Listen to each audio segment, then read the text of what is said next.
Modi ji, lead or lose, Hormuz is our battle now.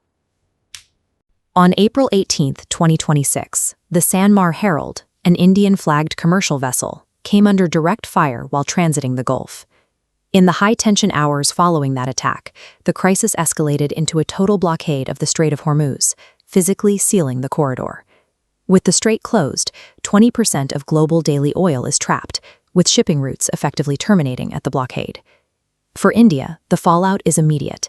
Domestic energy markets are now bracing for oil at $150 a barrel, as vital supply chains for raw materials are severed. The impact is hitting our primary industrial hubs. In Vapi, Daman, and Silvassa, the rising cost of energy and raw materials has placed massive manufacturing centers on the verge of a shutdown. Today, these factories are the engine of the Make in India initiative. If energy costs remain at these levels, the survival of this entire industrial sector is at risk. The crisis in Hormuz is no longer a distant diplomatic issue. Because it strikes directly at our industrial core, the blockade has become a challenge to India's economic sovereignty. The standard international response has already begun. The UK and France have invited world leaders to a 40-nation diplomatic summit to discuss the crisis. Historically, this playbook relies on summoning envoys and issuing formal statements of deep concern, measures that do not physically clear the sea lanes. Under this Western-led framework, India is invited as a participant, with the Indian Navy's role limited to passive escort missions. This model leaves the blockade in place while Indian manufacturing costs continue to climb.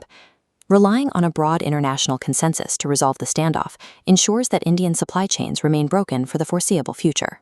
To protect these interests, PM Modi must authorize a rewrite of the military's rules of engagement, moving beyond the current diplomatic constraints. This shift moves Operation Sankalp away from simple escort duties toward an offensive-defensive mandate.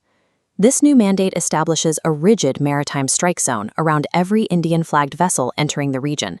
The zone is a direct response to the specific threat posed by IRGC fast attack vessels currently patrolling the strait. Within this maritime strike zone, any vessel that aggressively threatens an Indian commercial ship is met with immediate and decisive force. By deploying advanced platforms like the BrahMos missile system to the region, the Navy creates a deterrent that state actors cannot ignore. These deployments send a clear message: Indian assets will no longer be used as leverage in a regional conflict. India is in a unique position to enforce this order, possessing the most capable regional navy in the Indian Ocean.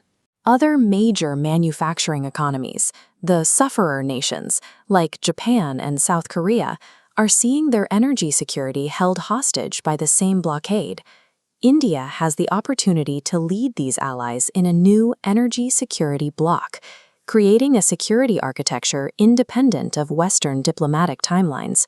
This moves India beyond the passive role of a net security provider and into a position of active regional leadership. Strategic autonomy now means having the strategic will to use force. It is time for India to protect its own interests, anywhere, anytime.